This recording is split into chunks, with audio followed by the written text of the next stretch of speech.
guys, we're going to do Act 3, and this is Sophie's favorite act because it's very violent, and so this is kind of the big turning point of the play.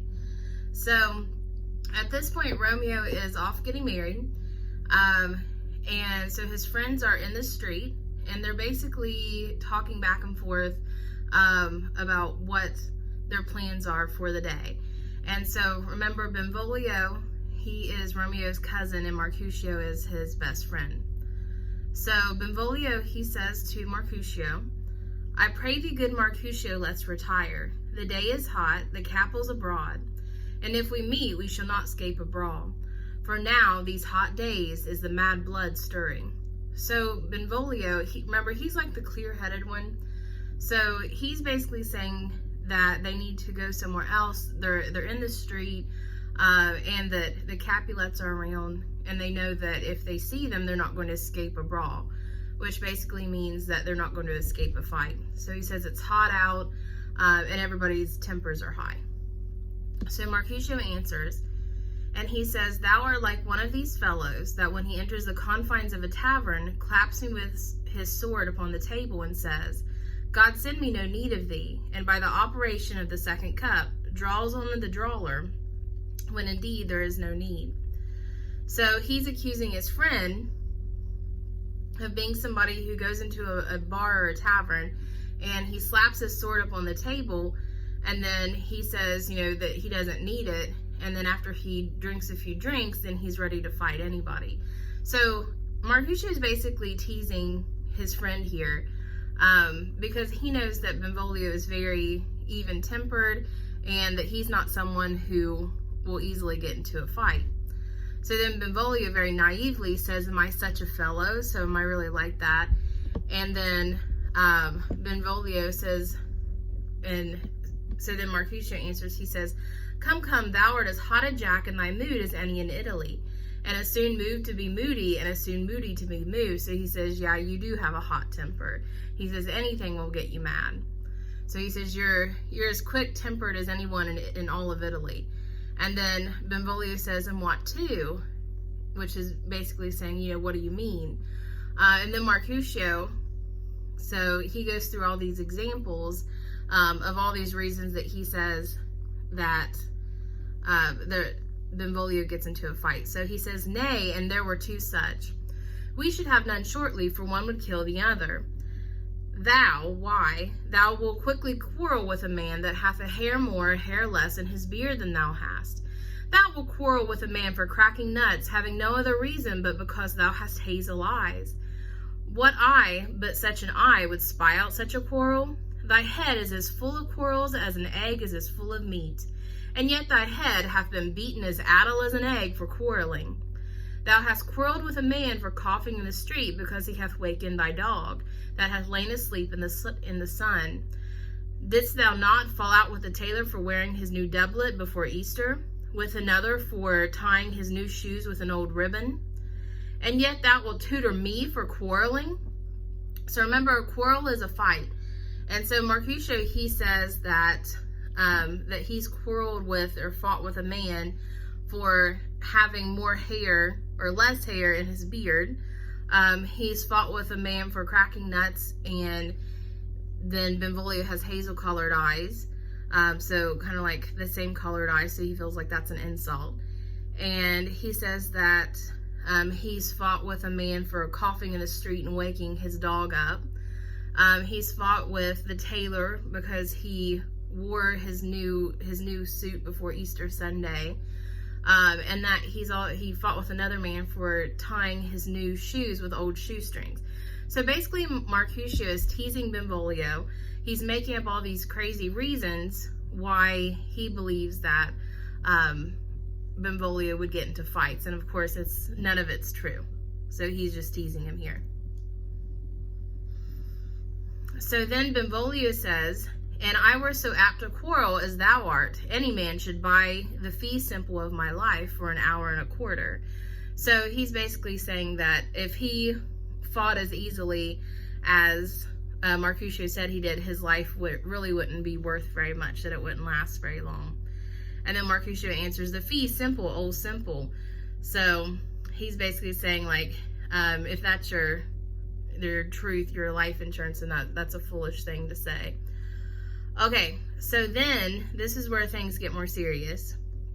So Benvolio, he sees Tybalt, and he's with another character called Petruchio, and then he's with some other guys. So remember that Tybalt, he actually wants to fight. So he's already said that he wants to fight Romeo. So he's already challenged him to a duel, but Romeo still doesn't know about it. And so then Benvolio says, by my head, here come the Capulets. And then Mercutio says, by my heel, I care not. Then Tybalt, he says, follow me close, for I will speak to them. Gentlemen, good Ian, a word with one of you. So Benvolio says, here come the Capulets. So this is what he was warning. He was warning Mercutio about this all along, and now here they are. And so Tybalt, he says, he tells the guys, he says, follow me closely.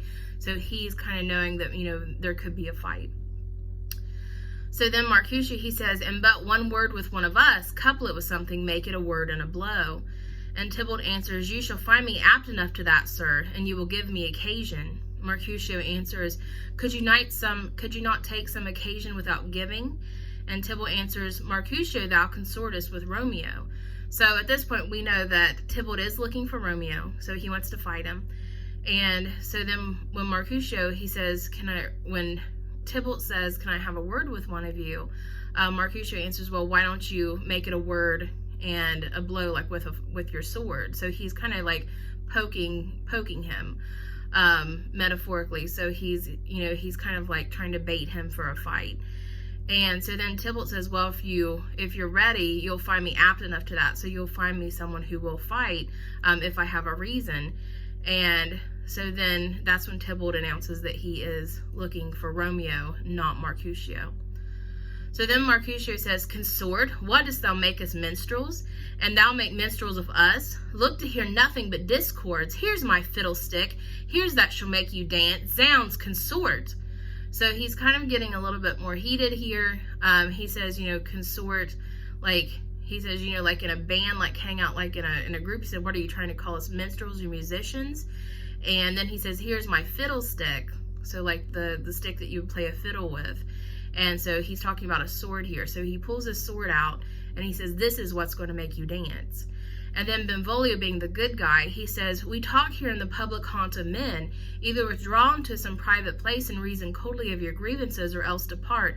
Here all eyes gaze on us. And Mercutio answers, men's eyes were made to look, and let them gaze. I will not budge for no man's pleasure I. So Benvolio, he's saying, you know what, we're in public. Let's go somewhere else and talk coldly of your grievances. Let's talk calmly about what's wrong, because everybody's watching us. All the eyes are on us. And Mercutio, he says, well, men's eyes were made to look. Let them look. And so he basically says he's not going to leave for any man. He doesn't really care. So then Romeo comes into the scene. And Tybalt says, well, peace be with you, sir. Here comes my man. Mercutio says, I'll be hanged, sir, if you wear your livery. Marry, go before to field, he'll be your follower. Your worship in that sense may call him man. So Tybalt, he says, forget about you, Mercutio. Here's the guy I'm looking for. Here's my man. And so Mercutio says, kind of like, they used to refer to their servants as men. So he's kind of saying, like, he would rather hang than see Romeo be his servant. And so then Tybalt, he says, Romeo, the love I bear thee can afford no better term than this. Thou art a villain. And it's kind of surprising here that he calls Romeo a villain, because Romeo is the good guy to us, but to him he's the villain because he went to the party and without being invited, and to Tybalt that was kind of like throwing it in their face. It was very disrespectful. So he thinks that Romeo is the villain here. And then Tybalt, so after he calls him a villain, Romeo says, Tybalt, the reason that I have to love thee doth much excuse the appertaining rage to such a greeting. Villain am I none. Therefore farewell, I see thou knowest me not. And Tybalt says, boy, this shall not excuse the injuries that thou hast done me. Therefore turn and draw. So Romeo, he says, I love you. I can't tell you right now why I love you, but just be satisfied. You don't really know me. Farewell. So remember, he's just married Juliet. And so he's now Tybalt's cousin by marriage. Nobody knows he's married to Juliet except for Friar Lawrence and the nurse. So he doesn't want to get in trouble with his family and ruin any chance for them to accept him by killing Tybalt, which is Capulet's nephew. So he's like, hey, I don't want to fight you. He says, I'm not a villain. And so he says, you don't really know me. So he tries to leave, and Tybalt, he says, this isn't going to be over. He said, this can't excuse the hurt that you've done me, the harm that you've done, the disrespect you've shown me. And so he tells him to turn and draw his sword.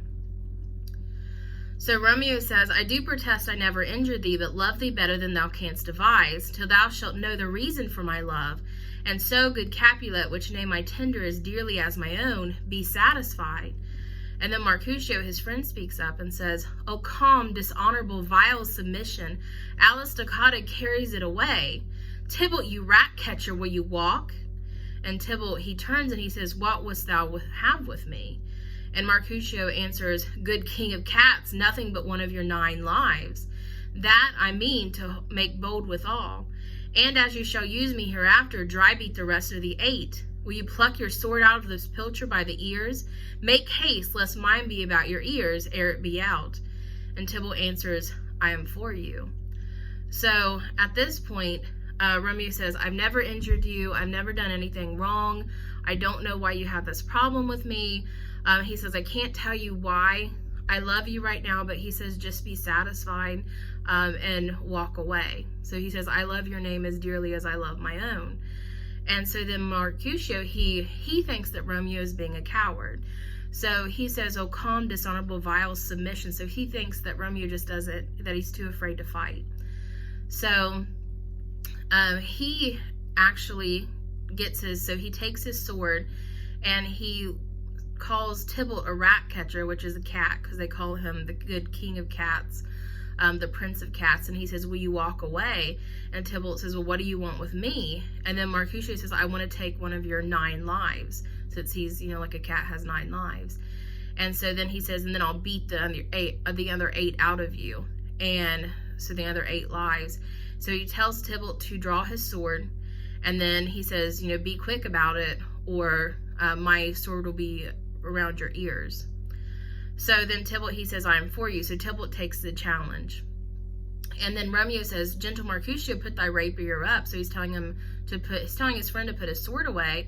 And then Mercutio says, come, sir, you're passado. So then Mercutio and Tybalt fight.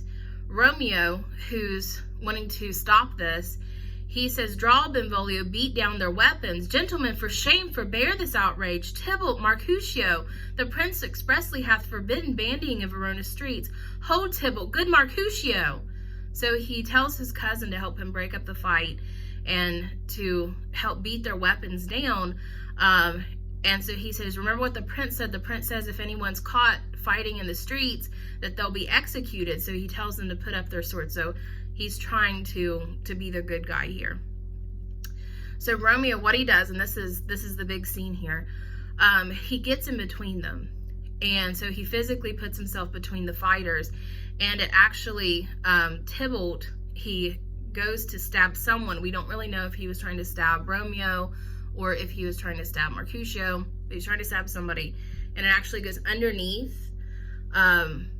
It goes underneath Romeo's arm, and it stabs Mercutio on the other side. So then Mercutio says, away, Tybalt. And so Tybalt runs away.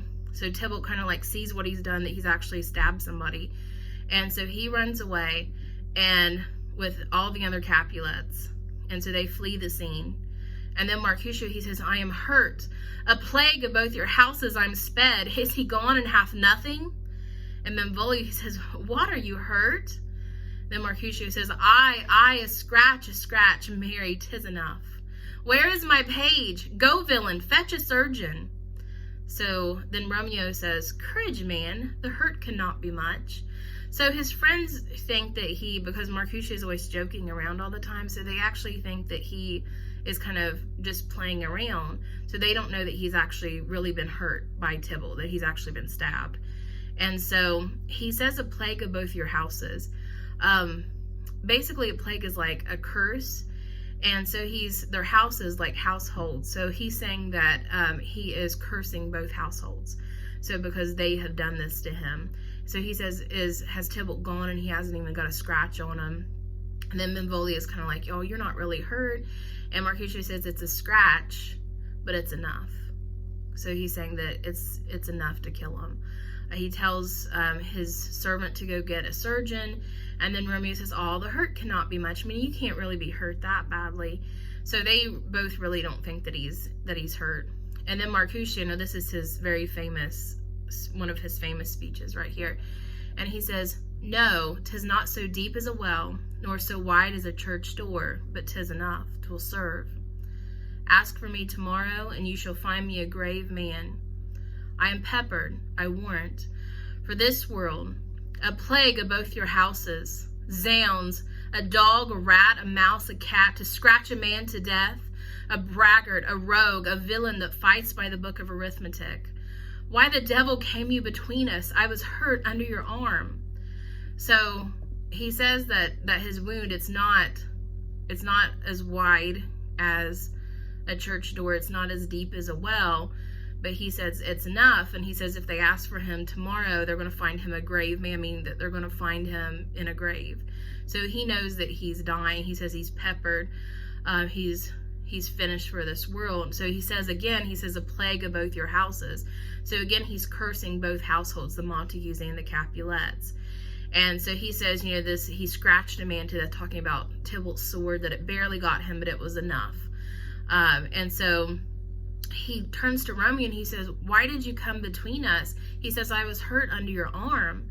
And so Romeo, he says, I thought all for the best. So Romeo, he says, I thought I was doing the right thing. I didn't mean for you to be hurt.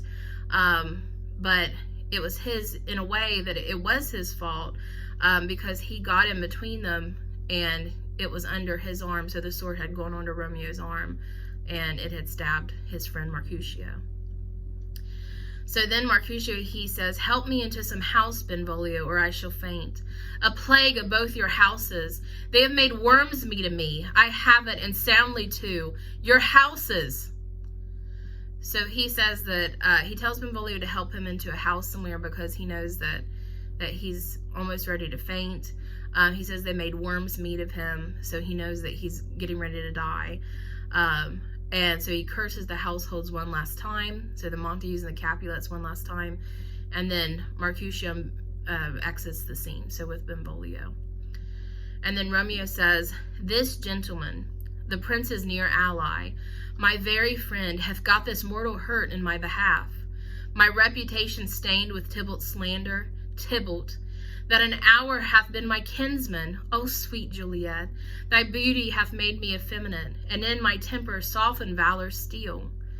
So, and this is, he knows, so remember the prince is related to Mercutio. So this is the prince's relative that Tybalt has just stabbed. And that's going to have consequences, obviously.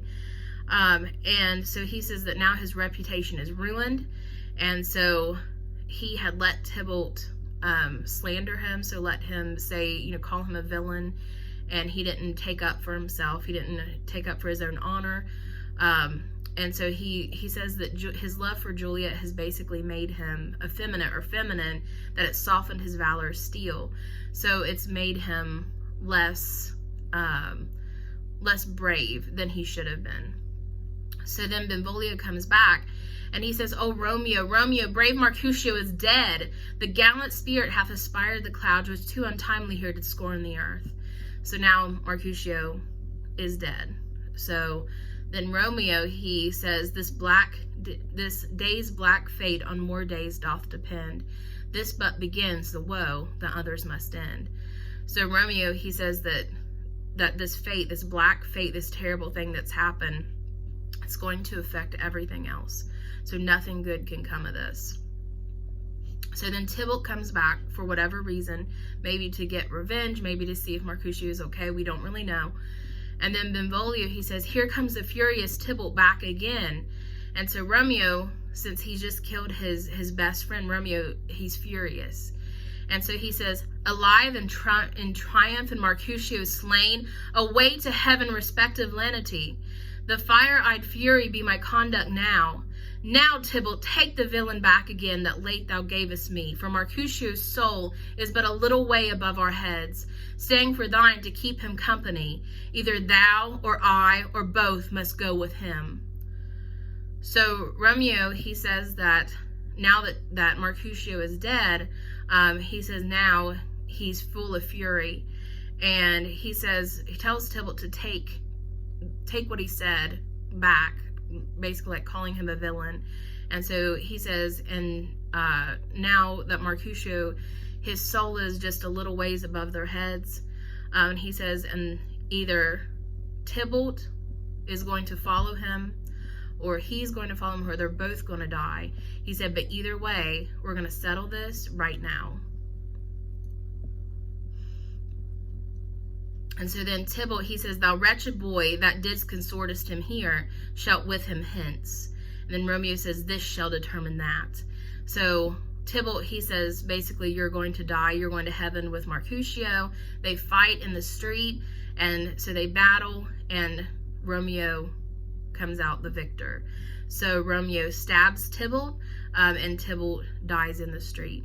So Benvolio, he says, he looks at Romeo, and so Romeo's basically standing there, and he realizes what he did in a fit of fury, in revenge over his friend. And so Benvolio says, Romeo, away, be gone, the citizens are up and Tybalt slain. Stand not amazed, the prince will doom thee death if thou art taken. Hence, be gone away. And Romeo, he says, oh, I am fortune's fool. And then Benvolio said, why dost thou stay? So Benvolio, he tells Romeo to run for it. And so he says, you can't just stand here looking at the dead body. You have to go or you're going to be killed. And so then Romeo says he's fortune's fool. Fortune is basically fate.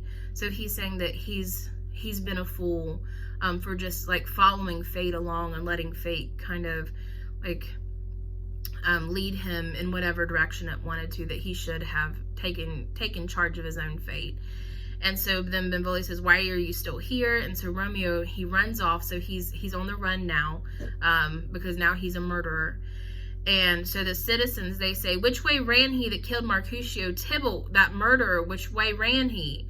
And Benvolio says, there lies that Tybalt. And the citizens say, up, sir, go with me. I charge thee in the prince's name, obey. And so they see Tybalt there, and then they apprehend Benvolio and take him to the prince to find out what's going on. So this is where the prince comes in, and he says, where are the vile beginners of this fray? So he's saying, who started this fight? So Benvolio steps forward, and he says, O noble prince, I can discover all the unlucky manage of this fatal brawl. There lies the man slain by young Romeo, that slew thy kinsman, brave Mercutio. So he's saying, I know everything that happened in this fight. He's saying, here's the guy killed by young Romeo, and he slew your kinsman, your relative, Mercutio. So Lady Capulet, which is Juliet's mom, she steps forward and she says, Tybalt, my cousin, oh, my brother's child, oh, prince, oh, cousin, husband, oh, the blood is spilled of my dear kinsman. Princes, thou art true, for blood of ours shed blood of Montague, oh, cousin, cousin. So she's very upset that Tybalt's dead. Remember, this is Juliet's mother, and Tybalt was Juliet's cousin. So she's saying she wants revenge. So she says, if they shed our blood, then we deserve to shed their blood in return. So the prince, he says, Benvolio, who began this bloody fray? So who started the fight? And then Benvolio starts to retell the story.